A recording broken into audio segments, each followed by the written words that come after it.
Siap-siap, 10 negara di Asia ini sedang berada di ambang kehancuran. Ekonomi runtuh, politik kacau, dan masa depan mereka penuh ketidakpastian. Apakah negara tempat kita tinggal termasuk dalam daftar yang terancam kolaps?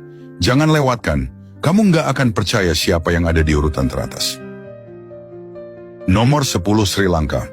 Sri Lanka, yang dikenal dengan pantai indah dan perbukitan hijau, kini sedang berjuang.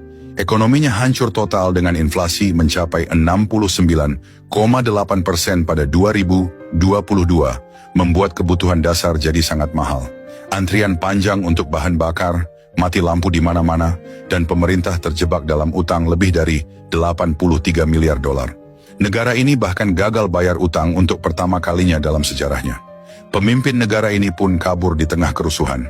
Turisme yang dulu jadi andalan kini anjlok, ekspor menurun, dan rakyat mulai marah. Krisis ini belum berakhir, dan Sri Lanka mungkin hanya awal dari keruntuhan yang lebih besar. Nomor 9 ada Pakistan. Pakistan, negara dengan populasi besar dan sejarah kaya, kini berada di ujung kehancuran. Cadangan uang negara semakin menipis, hanya sekitar 3 miliar dolar, yang cukup untuk bertahan beberapa minggu. Inflasi melejit lebih dari 40%, membuat makanan menjadi barang mewah bagi jutaan orang. Nilai mata uang rupiah jatuh, bisnis-bisnis tutup, dan pemadaman listrik semakin sering terjadi. Tapi yang lebih buruk lagi, kekacauan politik memperburuk keadaan. Mantan Perdana Menteri Imran Khan ditangkap, memicu protes besar-besaran. Pakistan sedang berusaha mencari pinjaman dari IMF, tetapi dengan harga yang sangat mahal. Mampukah Pakistan bertahan dalam 10 tahun ke depan? Nomor 8 ada negara Afghanistan. Afghanistan, negara yang dulu penuh harapan, kini berubah menjadi krisis kemanusiaan terbesar di dunia.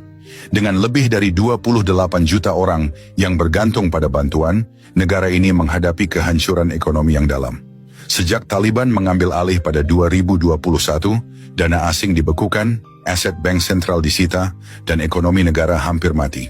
Perekonomian Afghanistan menyusut 20% dalam setahun, memaksa jutaan orang jatuh ke dalam kemiskinan ekstrim. Tapi yang lebih mengerikan, kelaparan mulai melanda, dan banyak keluarga terpaksa menjual anak-anak mereka hanya untuk bertahan hidup. Wanita pun hilang haknya, dilarang bekerja, bersekolah, bahkan keluar rumah di beberapa daerah. Di urutan ke-7 ada Myanmar.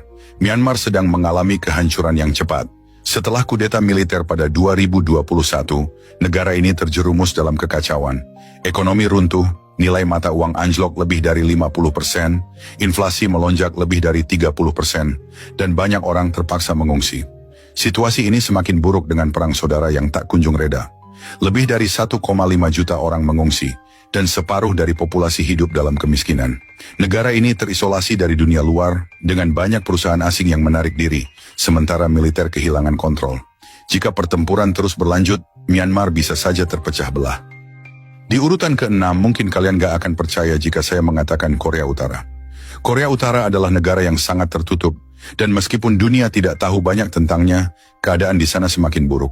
Ekonomi hampir hancur, rakyat kelaparan, dan pemerintah berada di ambang keputusasaan. Pada 2023, laporan menyebutkan bahwa negara ini menghadapi kelaparan terparah dalam beberapa dekade, dengan banyak daerah yang dilanda krisis pangan. Bahkan para pejabat tinggi pun merasakan kesulitan. Pasar gelap hampir tidak bisa bertahan, dan banyak orang yang ditangkap hanya karena berusaha mencari cara untuk bertahan hidup. Pemerintah bahkan memberlakukan March of Suffering sebagai cara untuk menghadapi krisis. Ini adalah potret suram dari sebuah negara yang semakin terisolasi. Di urutan ke-5 ada negara Lebanon. Lebanon yang dulu dikenal sebagai Swissnya Timur Tengah, kini sedang terperosok dalam kehancuran. Nilai mata uang mereka anjlok lebih dari 98% sejak 2019. Harga barang-barang pokok melonjak, listrik hanya tersedia beberapa jam sehari, dan banyak orang bahkan tidak bisa menarik uang dari bank mereka. Tidak hanya krisis ekonomi, Lebanon juga berada di ambang keruntuhan negara total. Negara ini hampir tidak memiliki pemerintahan yang berfungsi, sementara korupsi merajalela. Nomor 4 ada negara Laos. Laos yang indah dengan pegunungan dan sungai yang menawan kini tenggelam dalam hutang dan inflasi yang sangat tinggi. Negara ini berutang lebih dari 14,5 miliar dolar, sebagian besar kepada China, yang mulai mengontrol lebih banyak aset di Laos. Harga bahan bakar dan kebutuhan pokok melambung tinggi, sementara rumah sakit kekurangan pasokan medis. Lebih buruk lagi, Laos kini menghadapi wabah demam berdarah yang meluas, sementara banyak orang muda dan profesional mulai meninggalkan negara ini. Di urutan ketiga ada Bangladesh.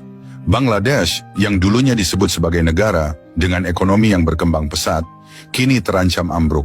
Mata uangnya jatuh lebih dari 25%, membuat barang impor menjadi sangat mahal. Sektor tekstil, yang menjadi tulang punggung ekonomi Bangladesh, kini sedang kolaps, sementara pemadaman listrik yang sering menyebabkan pabrik-pabrik tutup.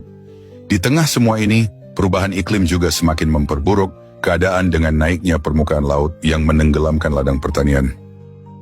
Runner-up diisi oleh negara Yaman. Yaman kini terperosok dalam perang yang tak berkesudahan. Lebih dari 24 juta orang di Yaman membutuhkan bantuan kemanusiaan, sementara nilai mata uang mereka telah jatuh hampir 90%. Negara ini terpecah oleh berbagai kelompok yang berperang dan tidak ada pemerintahan yang efektif untuk mengatasi krisis. Yang lebih mengerikan lagi, Yaman sedang kehabisan air dan perubahan iklim semakin memperburuk keadaan. Jika tidak ada perubahan, Yaman bisa menghilang begitu saja. Yang terakhir ada negara Kazakhstan. Kazakhstan, negara kaya minyak yang luas, kini berada di